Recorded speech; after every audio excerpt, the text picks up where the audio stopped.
Hey guys, this is Swayam saying welcome to EduAcers. Hope you are doing good. So today's video is going to be a very important one because we are going to study about loops, go to statement and switch statement. Okay. So यार देखो loops का क्या होता है कि हमारा छोटे से छोटे प्रोग्राम लेके एक एडवांस लेवल के प्रोग्राम तक यूज़ होता रहता है. ठीक है, तो इस वजह से लूप्स को आप लोग बहुत ही ध्यान से पढ़िएगा एंड समझिएगा. इसके प्रॉपर नोट्स ज़रूर बनाइएगा बिकॉज मैंने काफ़ी अच्छे से पूरी स्लाइड्स बनाई हैं. तो अगर आप इसको वर्ड टू वर्ड नोट भी कर लेंगे तो आप जब रिवाइज करने जाएंगे तो आपके लिए बहुत इजी होगा. सो कंटेंट्स आप देख सकते हैं. First one is switch and go to statement, then is loops. Okay, so starting with switch statement. या देखो स्विच स्टेटमेंट क्या होता है, इसमें हम लोग एक एक्सप्रेशन लिखते हैं. ठीक है, अगर उस एक्सप्रेशन की जो वैल्यू होती है, जो भी वैल्यू निकलेगी उस एक्सप्रेशन की, अगर वो स्विच स्टेटमेंट की वैल्यूज से जितने भी केसेस होंगे, ठीक है, अगर उन केसेस की वैल्यूज से मैच करेगी तो वो वाला पर्टिकुलर केस रन कर जाएगा. So you can read here that switch statement test the values of a given expression of variable and match the value with various case labels. Okay, so जो case के labels होंगे उनसे अगर expression की value match कर जाएगी तो वो पर्टिकुलर वाला जो केस होगा वो रन करेगा. ठीक है, when a match is found statement associated with that case is executed. ठीक है, जैसे बताया आपको, अगर मैच फाउंड हुआ तो वही जो स्टेटमेंट होगी इस केस से एसोसिएटेड वो वाली रन कर जाएगी, वरना आगे बढ़ जाएगा. ठीक है, अगर मान लीजिए कोई भी केस हमारा नहीं मैच करा तो जो लास्ट में डिफ़ॉल्ट स्टेटमेंट होगी, मतलब कंपलसरी नहीं है कि डिफ़ॉल्ट हो, but if it is present तो जो डिफ़ॉल्ट स्टेटमेंट होगी उसका केस रन कर जाएगा. तब इसका एक सिंटैक्स देख लीजिए आप, होता क्या है. सबसे पहले हम लोग ने लिखा स्विच, स्विच के अंदर लिखा एक्सप्रेशन. तो ये जो एक्सप्रेशन होगा, जो इसकी वैल्यू आएगी, वो अगर इन केसेस से मैच करे, जैसे केस 1 में क्या है, जो वैल्यू 1 है, अगर एक्सप्रेशन 1 से मैच कर गई सो हमारा स्टेटमेंट 1 रन करेगा. अगर 2 एक्सप्रेशन से मैच करी तो स्टेटमेंट 2 रन करेगा. अगर वैल्यू n मैच कर गई, मतलब n एज एन, हम लोग जितनी भी वैल्यूज चाहे उतनी ले सकते हैं, उतने केसेस बना सकते हैं. सो जिससे भी मैच करेगा तो वो वाला हमारा स्टेटमेंट रन कर जाएगी. अगर कोई नहीं मैच करेगा तो होगा क्या, जो डिफ़ॉल्ट स्टेटमेंट है वो रन कर जाएगा. ठीक है, ओके. सो अब आप इसका एक एग्जांपल देख लीजिए. एग्जांपल में सबसे पहले हम लोग एक इंटीजर लिया डे नाम का. ठीक है, इसका फिर हम लोग ने स्कैनफ करवा लिया. स्कैनफ से क्या होगा, हमारा इनपुट हो जाएगा %d, मतलब हम लोग ने इंटीजर वैल्यू ली. तो इसके बाद आ गया हमारा डे. ठीक है, स्विच में हम लोग ने डे डाल दिया, जो एक्सप्रेशन है हमारा डे हुआ. अगर यूज़र ने 1 या 2 में से कोई भी वैल्यू इनपुट करी तो हमारे उसकी करस्पॉन्डिंग स्टेटमेंट रन करेगी. अगर मान लीजिए हमारी वैल्यू डे की 1 आई तो जो 1 होगा वो वाला केस रन करेगा. सो इसमें क्या होगा, printf मंडे प्रिंट हो जाएगा. इसके बाद देखिए ब्रेक लगाना क्यों ज़रूरी होता है, मैं अभी आपको बता देता हूँ, ध्यान से देखिए. अगर हम लोग केसेस में हर एक केस के बाद ब्रेक नहीं लगाएंगे तो होगा क्या, जैसे कि हमारी केस 1 रन करा, ठीक है, केस 1 रन करा, printf मंडे प्रिंट हो गया. तो अगर यहाँ पे ब्रेक नहीं है तो ये बिना केस बाकी केसेस रन करे सारी वैल्यूज प्रिंट करता जाएगा या सारे ऑपरेशंस करता जाएगा जो अलग अलग केसेस में होंगे. तो जैसे आप मान लीजिए यहाँ पर मंडे है, मंडे हमारा प्रिंट हो गया, उसके बाद हमारा ब्रेक आया. ब्रेक के बाद अगर मान लीजिए ब्रेक ना होता है यहाँ पे, ठीक है, तो ब्रेक के बाद वाला जो केस 2 है, ट्यूसडे है जिसमें प्रिंट है, ट्यूसडे प्रिंट हो जाएगा. उसके बाद हॉलीडे प्रिंट हो जाएगा. 2 इवेंट डिफॉल्ट का है, उससे फ़र्क नहीं पड़ता. अगर हम लोगों ने ब्रेक नहीं लगाया है तो हमारा जितने भी करस्पॉन्डिंग, जितने भी आगे आने वाले केसेस होंगे वो सब कुछ रन कर जाएगा. ठीक है, तभी यहाँ पे ब्रेक लगाना इसलिए ज़रूरी है ताकि हमारा जो आउटपुट चाहिए हमको वही आए, बाकी केसेस रन ना करें. तो एक बार फिर से बता रहा, सबसे पहले हम लोग ने एंड लिया, डे ले लिया, इतना आप लोग को आ गया होगा. उसके बाद हम लोग ने स्विच में डे डाल दिया. अगर यूज़र 1 या 2 में कोई भी वैल्यू डालेगा तो हम लोगों का 1 या 2 में से जो भी केस होगा वो रन कर जाएगा. जो ये 1 है वो वैल्यू 1 है, बिकॉज जो डे है, डे की वैल्यू अगर 1 होगी तो केस वाला जो फर्स्ट वाला केस है वो होगा, 2 होगी तो ये आ जाएगा. अगर हमारी कोई भी वैल्यू मैच नहीं हुई तो क्या होगा, जो डिफ़ॉल्ट वाला है वो रन करेगा एंड printf हॉलीडे हो जाएगा. डिफ़ॉल्ट के बाद कुछ है नहीं, बिकॉज डिफ़ॉल्ट यूजुअली हम लोग लास्ट में लिखते हैं, तो इसके बाद ब्रेक लगाने की ज़रूरत नहीं है. ओके, सो एक केस बनता है जिसमें मैंने आपको ये तो बता दिया कि अगर ब्रेक एब्सेंट हुआ तो क्या होगा, सारे केसेस रन होने लगेंगे. और ऐसा नहीं है कि अगर जैसे कि मान लीजिए ये है डे की वैल्यू हमारे पास 2 है तो जो केस 2 होगा वो रन करेगा. तो इसमें क्या होगा, printf ट्यूसडे प्रिंट हो जाएगा. ट्यूसडे प्रिंट होने के बाद अगर ब्रेक एब्सेंट है तो इसके जो नीचे वाला होगा डिफ़ॉल्ट वो रन करेगा. ऐसा नहीं है कि अगर ब्रेक एब्सेंट है तो ऊपर वाला भी जो होगा केस 1 हो गया, उससे जितने भी ऊपर केसेस होंगे वो भी एग्जीक्यूट होना शुरू हो जाएंगे. तो ऐसा नहीं होगा. ओके, अब मैं आपको बताता हूँ डिफ़ॉल्ट के बारे में. डिफ़ॉल्ट में होगा क्या कि अगर हमारा डिफ़ॉल्ट टॉप पे है तो हमारा हॉलीडे प्रिंट होगा. ठीक है, अगर ये डिफ़ॉल्ट हमारा ऊपर आ जाएगा तो हॉलीडे प्रिंट होगा. एंड इसके बाद ब्रेक नहीं है तो जितने सारे भी मंडे ट्यूसडे हैं, अगर इसके आगे और भी होते हैं तो जितने भी स्टेटमेंट्स आगे आ रहे हैं सब प्रिंट होते जाते हैं और वो सब एग्जीक्यूट होते जाते हैं. तो हमको ये देखना है कि अगर हम लोग कभी भी डिफ़ॉल्ट केसेस यूज़ कर रहे हैं तो ब्रेक स्टेटमेंट यूज़ करना बहुत नेसेसरी है। मैंने ब्रेक को अपने प्रीवियस वीडियो में पढ़ाया था, तो अगर आपको कोई भी इशू हो तो मैं ऊपर आई बटन में लगा दूंगा, एंड यहाँ पे आप जाके मेरे चैनल से सर्च भी कर सकते हैं उसको। ओके, सो ये हमारा डिफ़ॉल्ट हो गया। अब आपके कुछ पॉइंट्स बताता हूँ जो आपको ध्यान में रखने हैं वाइल यूजिंग स्विच स्टेटमेंट। ठीक है, होता क्या है, जो स्विच स्टेटमेंट है must be evaluated as a integral constant. Okay, तो जो भी हमारी स्विच स्टेटमेंट होती है उसके अंदर जो एक्सप्रेशन होता है, जैसे हमारे पिछले क्वेश्चन में डे था, तो अगर डे की वैल्यू इंटीजर के अलावा कुछ और है तो वो स्विच हमारा एरर आ जाएगा, स्विच स्टेटमेंट हमारी रन नहीं करेगी। ठीक है, क्योंकि इसका एक रूल होता है कि स्विच स्टेटमेंट के जो अंदर का जो एक्सप्रेशन होता है वो हमारा इंटीजर टाइप का ही होना चाहिए। ठीक है, जो फ्लोट वैल्यूज होती हैं they can be use in the case labels. जो केस के बाद हमारा वैल्यू वन था ना, जैसे कि जो केस के बाद हमारा वैल्यू वन था, वैल्यू टू था, तो वैल्यू वन की जगह डे में हमारा वन आ रहा था। तो अगर हमारा जो वन है वो इंटीजर है, अगर इंटीजर की जगह कोई फ्लोट होगा तो एरर आ जाएगा, क्योंकि फ्लोट वैल्यू नहीं ले सकते। उसके बाद आता है all case labels must be unique.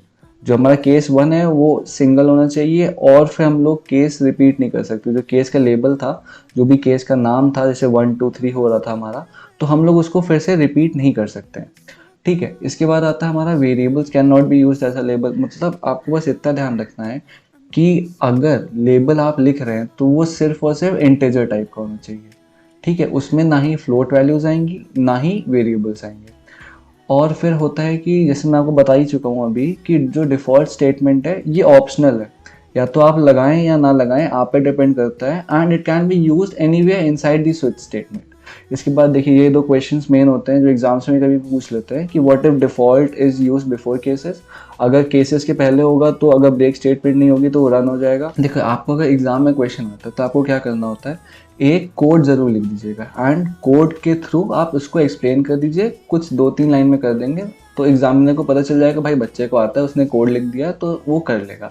और दूसरा होता है what if break statement is missing. अगर ब्रेक स्टेटमेंट नहीं होगा तो हमारे सारे केसेस रन कर जाएंगे जितने भी उसके बाद में आ रहे होंगे, जो केस ट्रू हुआ होगा। तो इसके बाद हम लोग बात करते हैं कैलकुलेटर प्रॉब्लम की। तो इसमें हम लोग को करना क्या है कि जो भी कैलकुलेटर में ऑपरेशंस होते हैं, फिलहाल हम लोग बात कर रहे हैं multiplication, division, addition and subtraction की। तो इनके बेसिस पे जितने भी ऑपरेटर्स हैं इनका हम लोगों को एक कैलकुलेटर में प्रॉब्लम बनानी है। तो इसको चलिए हम लोग देखते हैं लीड कोड कंपाइलर पे, वहाँ पे मैं आपको सॉल्व करके बताऊंगा। ओके, सो ये हमारा लीड कोड कंपाइलर आ गया है। इसमें लैंग्वेज ऑलरेडी सी पे सेट है, and hash include stdio.h and void main लिखा हुआ है। तो देखिए हमको करना क्या है, ऑपरेशंस परफॉर्म करने हैं। तो हमको इसके लिए 3 वेरिएबल्स लेने पड़ेंगे। एक वेरिएबल जिसमें हम दोनों ऑपरेशंस का आउटपुट लें, एंड बाकी 2 वेरिएबल्स बिकॉज वो 2 ऑपरेंड होंगे जिसके बीच में हम लोग ऑपरेशन करेंगे। तो सबसे पहले हम लोग ले लेते हैं इंटीजर a, b, c। तो इससे हुआ क्या, जो हमारा इंटीजर टाइप का ABC आ गया। ठीक है, इसके बाद जो भी हमारे ऑपरेटर्स हैं, प्लस वाला, माइनस हो गया, मल्टीप्लिकेशन, डिवीजन हो गया, तो ये हमारा एक कैर में स्टोर होंगे। तो हमने ले लिया कैर ch एक वेरिएबल का नाम हो गया जिसमें हम लोग यूजर से इनपुट कराएंगे कि कौन सा ऑपरेटर है। इसके बाद आता है हमारा स्कैनर, बिकॉज हमको यूजर से इनपुट कराना है। इसमें हम लोग ने करा %c because we are using char, and जो ऑपरेटर्स होंगे वो इंटीजर टाइप में नहीं आते हैं, वो कैरेक्टर में आएंगे। Then address of ch। ठीक है, तो सेमीकोलन लगा दिया। इसके बाद देखिए printf एक स्टेटमेंट चाहे तो करवा देते हैं, that printf enter the values, okay. So जो हमारा C है उसमें हम लोग वैल्यू स्टोर करेंगे, एंड A और B का जो भी हमारे ऑपरेंट्स हैं उनकी वैल्यू चाहिए। तो उसके लिए हम लोग ने स्कैनअप करा again, then will be using %d because integer value लेनी है। इसके बाद हम लोगों ने करा address of A, address of B। ठीक है, इसके बाद हम लोग आ जाते हैं, हमारी जो 2 वैल्यूज़ हैं ऑपरेंट्स की A एंड B की, वो आ गई हमारे पास। अब हम लोग लगाएंगे यहाँ पे स्विच स्टेटमेंट। देखिए स्विच लिखा हम लोग ने, उसके बाद ब्रैकेट के अंदर हम लोग ने लिख दिया ch इसलिए लिखा है क्योंकि देखिए जो कैरेक्टर हमने ch करा है यहाँ पे, उसके बाद हम लोग ने स्कैनफ करवा लिया है यूज़र से। जो भी वैल्यू यूज़र देगा हमको, इधर मल्टीप्लिकेशन का साइन देगा या डिवीजन का साइन देगा या एडिशन का देगा या सब्ट्रैक्शन का देगा, तो इसमें से हमको कोई भी साइन मिलेगा तो उसके अकॉर्डिंग हमारा स्विच स्टेटमेंट ऑपरेशंस परफॉर्म करेगा। तो देखिए करना क्या होता है, स्विच स्टेटमेंट करा, कर्ली ब्रेसेस लगाए, इसके बाद हम लोगों ने लिखा केस। देखिए केस का जो सी है वो छोटा होना चाहिए, बड़ा नहीं होना चाहिए। उसके बाद केस करा, इन्वर्टेड कॉमास में हम लोग ने इसको कर दिया sign plus, because variables use नहीं कर सकते हैं एंड कैरेक्टर यूज कर सकते हैं। इसके बाद हम लोगों ने लगाया कोलन। ठीक है, कोलन लगता है इसमें, ना ही इक्वल टू लगेगा ना कुछ और लगेगा, सिर्फ कोलन लगाना है। इसके बाद हम लोग को ऑपरेशन लिखना है, like C is equals to A plus B. क्योंकि यहाँ पे हमारा प्लस साइन है, सो हम लोग ने ऑपरेशन जो परफॉर्म किया वो एडिशन का है। इसके बाद हम लोगों ने प्रिंटफ करा लिया, जो इसकी वैल्यू आएगी that is percentage D comma C, जो सी में इसकी वैल्यू आ जाएगी वो हो जाएगी। इसके बाद यूज़ कर लिया हम लोग ने ब्रेक स्टेटमेंट, ब्रेक सेमीकोलन। इसके बाद हम लोग गए वापस, लिखा अगेन केस, इन्वर्टेड कॉमास के अंदर नेगेटिव का sign. Okay, so C equal to A minus B. इसके बाद हम लोगों ने अगेन करा printf percentage D C semicolon. Okay, break. ठीक है, फिर आता है केस, जब हमारा केस में हमारा साइन आएगा मल्टीप्लिकेशन का। Okay, again colon. इसके बाद आएगा C is equals to A into B semicolon. फिर आएगा printf percentage D comma C and then break. Okay, फिर आता है हमारा last case that is of division. Division का केस हो जाता है, तो इसके बाद आता है C is equals to A divide by B printf percentage D comma C semicolon break semicolon. ठीक है, तो ये हमारा हो गया केस इतना। इसके बाद हम लोग को अगर डिफ़ॉल्ट स्टेटमेंट डालनी है तो डाल देते हैं, बट चलिए एक बार मैं डिफ़ॉल्ट भी लगा ही देता हूँ, ऐसा कोई वो नहीं है इसमें। प्रिंटफ कर देते हैं इनवैलिड। ओके, सिंपल सा रखते हैं, जल्दी आप लोग को समझ भी आ जाएगा जिससे। ओके, ये प्रिंटफ हो गया इनवैलिड। हम लोग ने अपना इनपुट दिया एंड इसमें साइन दे दिया हम लोग ने, मान लीजिए प्लस का। फिर इसको करा हम लोगों ने रन करने पे देखिए आउटपुट हमारे पास आएगा enter the value that is 72। जो हमारा एंटर द वैल्यू ये वाला प्रिंटफ हो गया स्टेटमेंट, एंड जो इसका हमारा आंसर आया वो हो गया 72। बिकॉज हम लोग ने करा क्या, हमने सिर्फ प्लस लिया। प्लस मतलब हमने सिर्फ और सिर्फ ऑपरेटर लिया। ऑपरेटर लिया तो जिसने जो भी ऑपरेंड की वैल्यू है कंप्यूटर ने खुद दे दी। तो अगर हम लोगों को अपनी वैल्यूज़ डालनी है तो हम लोग ने कर दिया, मान लीजिए अगेन प्लस लिया, फिर हम लोग ने ले लिया वैल्यू 4 एंड देन 5। तो जो इसका रन करेंगे हम लोग तो वो हो जाएगा 9 आएगा answer, and enter the values 9। रुकिए, इसमें थोड़ा मैं चेंज कर देता हूँ, इसको \n कर देता हूँ। सो जो चेंजेस होंगे, \n क्या करता है, हाँ ये भी देख लीजिए। जब \n यूज़ करते हैं, जो नेक्स्ट प्रिंटफ की स्टेटमेंट होती है वो उसको नेक्स्ट लाइन में प्रिंट कर देता है। सो ये देखिए, एंटर द वैल्यूज एंड ये 9 हो गया। Okay, so now let's move on to the next slide in which will be studying about go to statement. Okay, so go to statement is used to jump unconditionally from one point to other in the program. इसका syntax आप ध्यान से देखिए, होता क्या है, जो ये go to लेबल है, अगर ये जहाँ पे भी इनकाउंटर होगा हमारे प्रोग्राम में तो इसके जितने भी बाद वाली स्टेटमेंट्स होती हैं वो स्किप हो जाएंगी। ओके, और हम लोग डायरेक्ट आएंगे इसके लेबल पे। ये जो लेबल हम लोग गो टू के बाद लिखते हैं ये हम लोग प्रोग्राम में फिर से यूज़ करेंगे एंड उसके बाद कोलन लिखेंगे एंड लेबल के बाद वाली जितनी स्टेटमेंट्स होंगी वो रन करेंगे। सो ये होगा क्या, जो गो टू है डायरेक्ट वो लेबल पे आएगा एंड जो इसके बाद वाली, जो गो टू के बाद वाली स्टेटमेंट्स हैं वो स्किप हो जाएगी। And go to statement can be use to jump both forward and backward direction. अगर हम लोग गो टू नीचे यूज़ करेंगे एंड लेबल ऊपर यूज़ करेंगे तो हम लोग नीचे से ऊपर भी जा सकते हैं। So it can be use both in forward and backward direction. इसका एग्जाम्पल आप देखिए, हम लोग ने करा go to house printf welcome, then house printf get out. हुआ क्या, इसमें गो टू है, इसके बाद जो इसका लेबल है वो हाउस है हमारा। तो गो टू इनकाउंटर हुआ तो गो टू क्या करेगा, वो पूरे कोड में हाउस ढूंढने लगेगा, भाई घर कहाँ है घर कहाँ है। तो जहाँ पे उसको हाउस मिला तो इसके बाद वाला स्टेटमेंट, जितने भी होंगे इसके बाद वाले स्टेटमेंट वो एग्जीक्यूट करने लगेगा। इसी वजह से जो हमारा वेलकम था वो स्किप हो गया एंड जो इसका आउटपुट आया वो आया get out.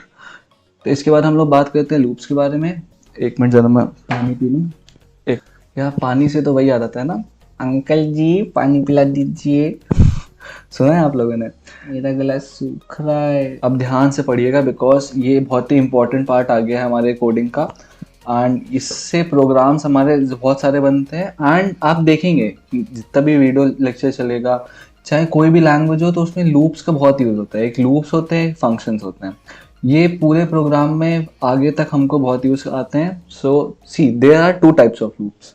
First one is entry control loop and second one is exit control loop. होता क्या है, ये जो एंट्री कंट्रोल लूप होती है, इसमें आप एक बार पढ़ लीजिए। Here first the loop condition is checked and if it turns out to be true then the body of loop is executed.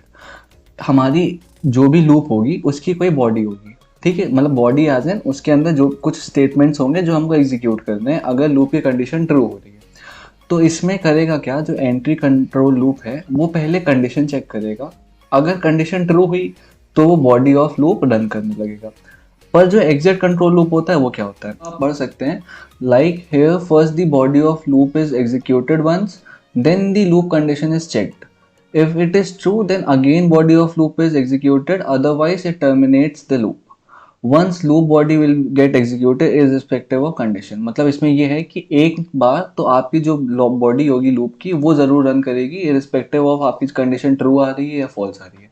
ठीक है, तो इसका देखिए आप फ्लो चार्ट देख लीजिए।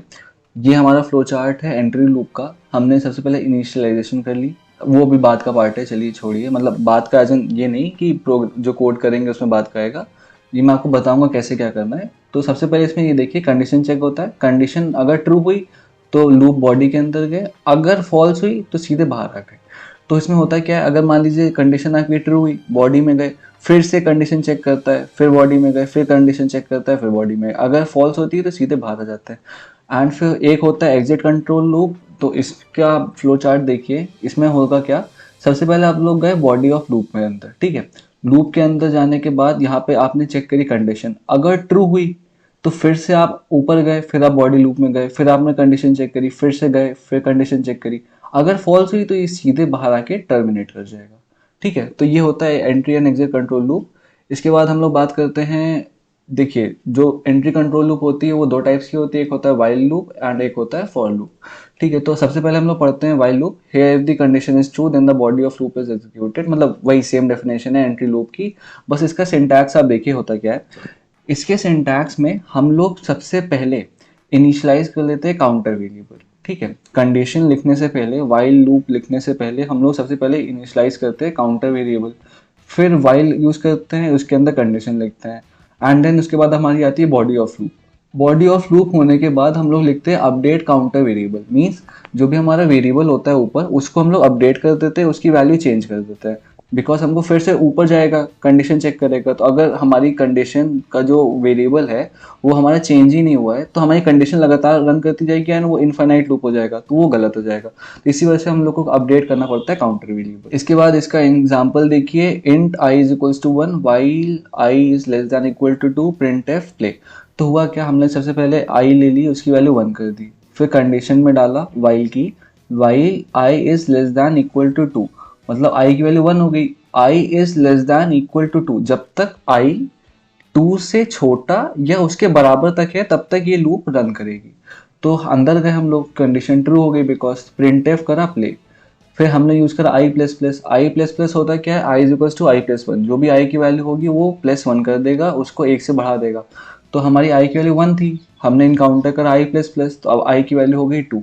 फिर से वाइल में आया, वाइल में कंडीशन चेक करी, I is less than equal to 2, equal to आ रहा है, मतलब 2 इज इक्वल्स टू 2 होता है, तो कंडीशन ट्रू हुई, हमारा फिर से प्रिंट एफ हुआ, प्ले हो गया। तो यहाँ पे देखिए आउटपुट 2 बार प्ले हो गया। फिर यहाँ पे आई प्लस प्लस हुआ, आई की वैल्यू 2 से हो गई 3, कंडीशन यहाँ पे फॉल्स हो गई एंड हम लोग लूप से बाहर आ गए। सो इसका आउटपुट सिर्फ रहेगा प्ले प्ले, ओके। अब बात करते हैं हम लोग फॉर लूप की। जो क्या, देखो फॉर लूप और वाइल लूप में यही एक डिफरेंस है मेन, कि इसमें जो काउंटर वेरिएबल होता है वो ऑटोमेटिकली फॉर के एक्सप्रेशन में चेंज हो जाता है, बट जो हमारा वाइल लूप होता है उसमें जो भी काउंटर वेरिएबल होता है वो हम लोग लूप की बॉडी में करते हैं चेंज, ठीक है। तो इसका आप एक्सप्रेशन देखिए ध्यान से, होता क्या है, जो इसका सिंटैक्स है, सबसे पहले हम लोग लिखते हैं फॉर, उसमें होता है एक्सप्रेशन 1। जो एक्सप्रेशन 1 होता है, this means that it is use for initialization of a counter variable. हम लोग काउंटर वेरिएबल एक बाहर यूज़ करते थे वाइल में, ठीक है। पहले हम लोग लूप के बाहर काउंटर वेरिएबल इनिशियलाइज करते थे, तो ये काम हम लोग फॉर लूप की बॉडी में ही कर लेते हैं। ओके, फिर आता है हमारा expression 2, it is a condition that is to be checked. ठीक है, जो हमारा एक्सप्रेशन 2 होगा वो एक कंडीशन है जो हमारी चेक होती है। And expression 3 is an updation of a counter variable. जो हम लोग काउंटर वेरिएबल को अपडेट करते थे वाइल में बॉडी के अंदर, उसको हम लोग फॉर में यहीं अपडेट कर लेते हैं। तो जो इसका पाथवे होता है वो ऐसे जाता है कि सबसे पहले हम लोग एक्सप्रेशन 1 पे आते हैं। एक्सप्रेशन 1 से हम लोग 2 पे जाते हैं। 2 पे दैट इज हम लोग कंडीशन चेक करते हैं। कंडीशन अगर ट्रू होती है तो हम लोग बॉडी ऑफ लूप के अंदर चले जाते हैं। ठीक है, अगर कंडीशन फॉल्स होगी तो बॉडी ऑफ लूप के हम लोग बाहर चले जाएंगे, लूप हमारी टर्मिनेट हो जाएगी और हम लोग बाहर चले जाएंगे, उसकी तो अभी बात नहीं कर रहे। अगर हमारी कंडीशन ट्रू होगी तो हम लोग बॉडी ऑफ लूप के अंदर आए, जितने भी स्टेटमेंट्स हैं वो एग्जीक्यूट हुई। इसके बाद हम लोग फिर से जाते हैं एक्सप्रेशन 3 पे। ठीक है, एक्सप्रेशन 3 पे क्या होगा, हमारा जो काउंटर वेरिएबल होगा वो अपडेट हो जाएगा। 3 पे जाने के बाद हम लोग फिर से 2 पे आते हैं। हमारा एक्सप्रेशन 1 का काम खत्म हो गया बिकॉज हमने इनिशियलाइज कर दिया एंड उसका काम खत्म। जैसे वाइल में भी हम लोग एक बार इनिशियलाइज कर देते थे, उसके बाद हम लोग उस पर नहीं जाते थे, हम लोग बस बाद में बॉडी के अंदर ही वेरिएबल की जो वैल्यू होती है वो चेंज कर लेते थे। सिमिलरली वैसा इसमें होता है कि हम लोग एक बार जो इनिशियलाइज कर दिया उसके बाद हमें उससे मतलब नहीं है। 3 पे हम फिर से काउंटर वेरिएबल की जो वैल्यू होगी वो चेंज करेंगे, देन एक्सप्रेशन 2 पे जाएंगे। ठीक है, 2 पे कंडीशन चेक करेंगे, ट्रू हुई तो फिर से अंदर आएंगे, बॉडी ऑफ लूप में जाएंगे, फिर 3 पे जाएंगे, फिर 2 पे जाएंगे, फिर बॉडी में आएंगे, फिर 3 पे 2 पे, ऐसे चलता रहेगा। ठीक है, तो इसमें देखिए लिखा भी हुआ है, first of all variable is initialised and expression 2 is evaluated. ठीक है, जितना भी वेरिएबल होंगे वो इनिशियलाइज हो जाएंगे, उसके बाद जो हमारा एक्सप्रेशन 2 है वो इवैल्यूएट होती है। एक्सप्रेशन 2 इवैल्यूएट होने के बाद अगर if it is true, loop body is executed and then expression 3 is evaluated. ठीक है, फिर इसके बाद again expression 2 is checked and body of loop is executed till the condition is true. जब तक ट्रू रहेगी कंडीशन तब तक हमारा रन करता रहेगा। इसके बाद देखिए इसका जो एक छोटा सा एग्जांपल है, for I is equals to 1। And देखिए एक और बात यहाँ पे देखिएगा कि हम लोग हर एक एक्सप्रेशन के बाद सेमीकोलन लगाते हैं। ठीक है, सेमीकोलन का ध्यान रखिएगा, बहुत बच्चे कॉमा लगा देते हैं तो गलत हो जाता है, हम लोग यहाँ पे सेमीकोलन लगाते हैं। ठीक है, तो for I equal to 1, I less than 3, I plus plus. देखिए इससे पहले हम लोग इंट आई करेंगे, मतलब लिखने से पहले हम लोग वेरिएबल डिक्लेयर करेंगे, वो ज़रूरी है। ठीक है, फिर इंट आई कर दी, यहाँ पे वैल्यू इनिशियलाइज कर दी, फिर यहाँ पे कंडीशन पे आए, कंडीशन चेक करी, I is less than 3, true हो गई, हाई प्रिंट हो गया एक बार। ठीक है, फिर यहाँ पे गए, आई प्लस प्लस हुआ, आई की वैल्यू 2 हो गई। ठीक है, फिर हम लोग ने कंडीशन चेक करी, I is less than 3, 2 is less than 3, true हो गया, फिर से आई की वैल्यू प्रिंट हो गई। फिर हम लोग यहाँ पे गए, आई की वैल्यू 3 हुई, 3 हुई, इज 3 लेस दैन 3, ये फॉल्स हो गया, तो हमारा सिर्फ जो आउटपुट आया 2 बार हाई आ गया। ठीक है, इसके बाद हम लोग नेक्स्ट पे चलते हैं, एग्जिट कंट्रोल लूप पे। एग्जिट कंट्रोल लूप का एक पार्ट होता है that is do while loop. इसका सिर्फ एक ही पार्ट होता है हमारे अभी सिलेबस में, that is do while loop. इसमें होता क्या है, जैसे आपको बताया था एग्जिट कंट्रोल लूप में, पहले एक बार लूप की बॉडी रन करेगी, देन ये कंडीशन चेक करेगा। अगर कंडीशन ट्रू हुई तो फिर से बॉडी रन होगी, वरना वो लूप टर्मिनेट हो जाएगी। तो यहाँ पे पढ़ लीजिए आप एक बार, that here first the body of loop is executed, then loop condition is tested. If it is true, again the body of loop is executed until the condition remains true. जब तक true रहेगी तब तक हमारी body of loop execute करती रहेगी। It means the body of loop is executed at least once, whether the condition is true or false. एक ना एक बार तो हमारी जो body होगी loop की वो रन ज़रूर करेगी, चाहे कंडीशन ट्रू हो चाहे फॉल्स हो, जो हमारी कंडीशन होती है वो बॉडी ऑफ लूप के बाद में होता है। ठीक है, तो semicolon is used after while. होता क्या है, जैसे हम लोग फॉर लूप और वाइल लूप में हम लोग सेमीकोलन यूज़ नहीं करते हैं क्योंकि हमको आउटपुट सही चाहिए होता है, सारे जितने भी आइटरेशंस होते हैं वो रन करने चाहिए। बट डू वाइल लूप होती है उसमें सेमीकोलन हमको यूज़ करना ही है, ये एक सिंटैक्स का पार्ट हो जाता है। ठीक है, तो इसका सिंटैक्स देखिए आप, इनिशियलाइज काउंटर वेरिएबल, डू हमने लिखा डू, उसके बाद इसके बॉडी ऑफ लूप लिखा, फिर अपडेट कर दिया counter variable, then condition check करी इनसाइड वाइल। ठीक है, तो इसका एग्जांपल देखिए तो ज़्यादा आपको बेटर अंडरस्टैंडिंग होगी। Int I is equals to 1, हम लोग ने पहले एक वेरिएबल इनिशियलाइज कर दिया that is I is equals to 1, देन हम लोग ने लिखा डू। डू में हम लोग ने क्या करा, print F percentage D I, तो परसेंटेज डी आई क्या हो गया हमारा 1, तो हमारा प्रिंट एफ हो गया 1, आई की वैल्यू होगी आई प्लस प्लस दैट इज 2। अब हमारी कंडीशन चेक हुई, कंडीशन चेक में क्या आ रहा है, आई इज लेस दैन 1, आई की वैल्यू हमारे पास 2 हो गई, इज 2 लेस दैन 1, तो ये फॉल्स हो गया, तो हमारी जो लूप होगी टर्मिनेट हो गई एंड इसका आंसर हमारे पास 1 आ गया।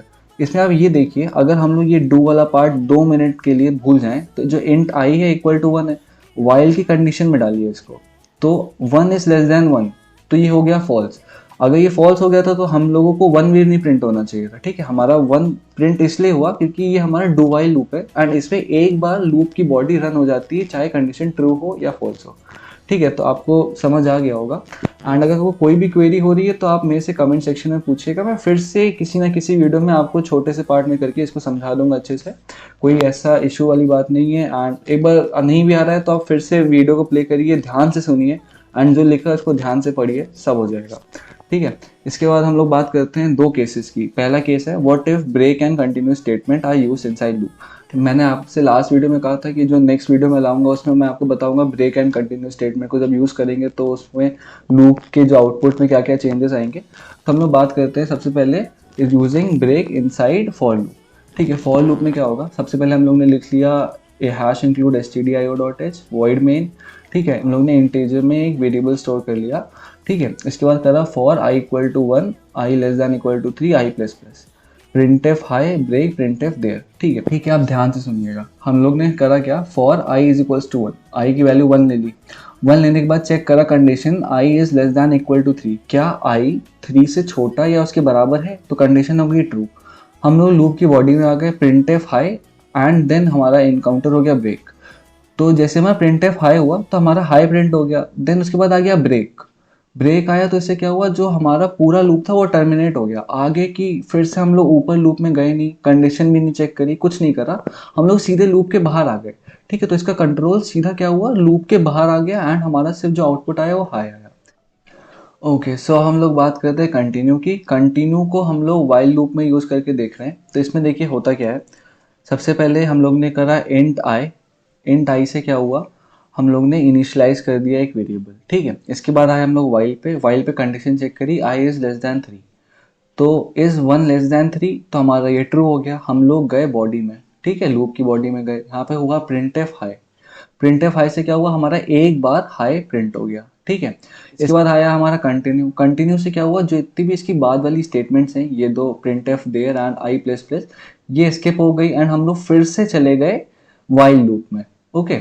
तो इससे क्या होता है, आपको मैंने बताया था, जो कंटिन्यू यूज़ करते हैं तो हम लोग फिर से जितनी भी बाद वाली स्टेटमेंट्स होती हैं उनको स्किप करके ऊपर लूप में चले जाते हैं, ठीक है, जहाँ पे कंडीशन स्टार्ट होती है हमारी।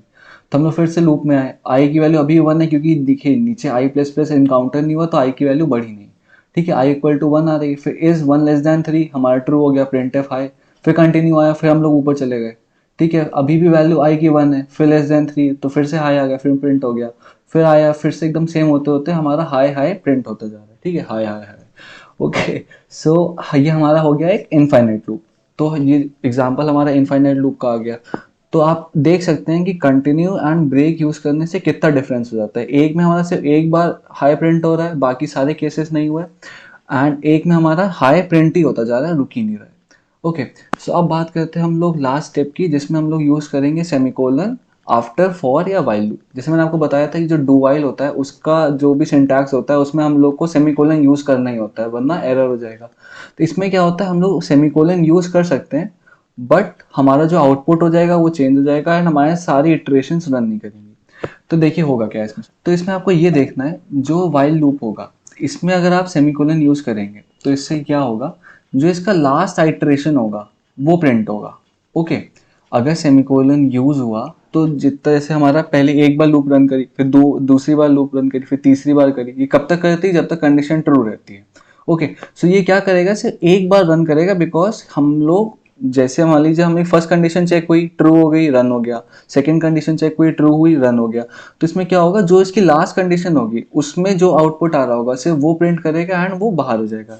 तो अगर सेमीकोलन यूज हो रहा है तो हमारी जो लास्ट कंडीशन है वो सीधे रन होगी, उसका आउटपुट आएगा एंड बाकी खत्म हो जाएगा, ठीक है। इसके बाद हम लोग एग्जाम्पल देख लेते हैं फॉर लूप का, कि फॉर लूप में बस सेम चीज होती है, हमारा जो लास्ट आइट्रेशन होगा उसको रन करके, उसको एग्जीक्यूट करके उस पर आउटपुट दे देगा। तो हमारा प्रिंटफ हाई प्रिंट हुआ, देयर प्रिंट हुआ एंड सिर्फ एक ही बार हुआ। तो बस इसको एक शॉर्टकट में आप ऐसे याद रखिए कि अगर आपको लूप के बाद सेमीकोलन दिखता है तो आपको करना क्या है, एक बार बस लूप की बॉडी को एग्जीक्यूट करिए एंड वो आउटपुट लिख दीजिए, ठीक है। ये मत देखिए, मतलब अभी के लिए इतना ठीक है समझने के लिए, बट आपको बस यही करना है कि एक बार लूप की बॉडी एग्जीक्यूट करिए एंड उसका आउटपुट लिख दीजिए। तो यहाँ पे भी यही हुआ, यहाँ पे भी एक बार एग्जीक्यूट करिए, यहाँ पे भी एक बार एग्जीक्यूट करा एंड हमारा काम खत्म हो गया। ओके, सो आई होप आपको समझ आ गया होगा and I hope you also enjoyed this lecture. For loop और वाइल लूप पढ़ने में आपको कैसा लगा?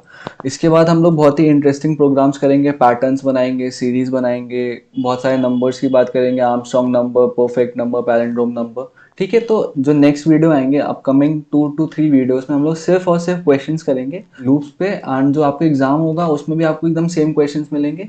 सो आगे आने वाले 2-3 वीडियोस बहुत इंपॉर्टेंट होने वाले हैं, उसमें आप साथ में बने रहिएगा। Okay, so I think let's end this video and will be meeting soon again. Okay, so अच्छे से पढ़िए, नोट्स अच्छे से बनाइए एंड तैयारी करिए, एग्जाम्स आने वाले होंगे। Okay, so thank you, bye bye, take care.